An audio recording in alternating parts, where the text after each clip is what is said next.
Well, if you haven't been living under a rock for the last 5 or so years, DC films have been flopping ever since Batman vs Superman, with one of the best movies from the DCEU being Aquaman making an astonishing $1.4 billion in the box office. For context, this movie alone has made more than the last 7 DCEU movies combined. Keep in mind, the 7th movie is the newest one, Blue Beetle, which has already flopped.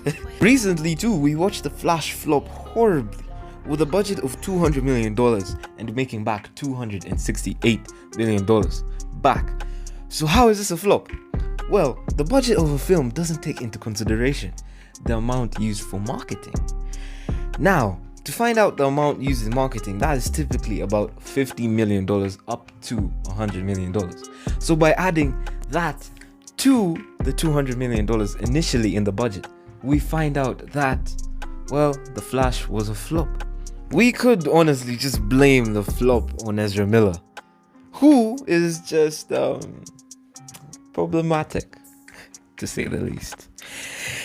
And to add to the fire, the paid advertisements from other celebrities who commented on the movie saying it was the best thing they've ever watched.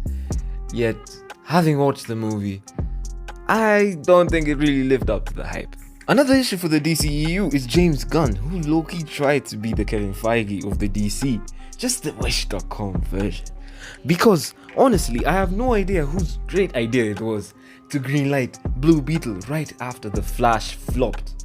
Think about this, a mainstream hero movie failed, yet you expected a brand new hero we have never heard about or met just to go well? Like, what is going on in DC? What do these execs think would happen when literally a movie about a hero we have known about for over 20, 30, 40 years failed, while a hero we have just seen in maybe like 2 or 3 animated series? What did they want? What did they want?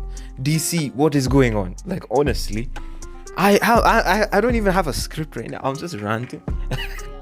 Yeah, but DC, you need to get your act together, because honestly, how do you have 7 flops continuously following each other? At least Marvel is flopping like 2 or so movies, then randomly you get that Guardians of the Galaxy Volume 3 that comes in and just does everything nicely for us. But DC has just been there. Guys are still fans of it. Clearly, you still have fans, which is amazing. But the only issue is you can't make proper films because you guys are focusing so much on a certain agenda, trying to copy Marvel, or just trying to give out a certain narrative on all your movies that clearly is not working out for you. So, change up. That's all I have to say.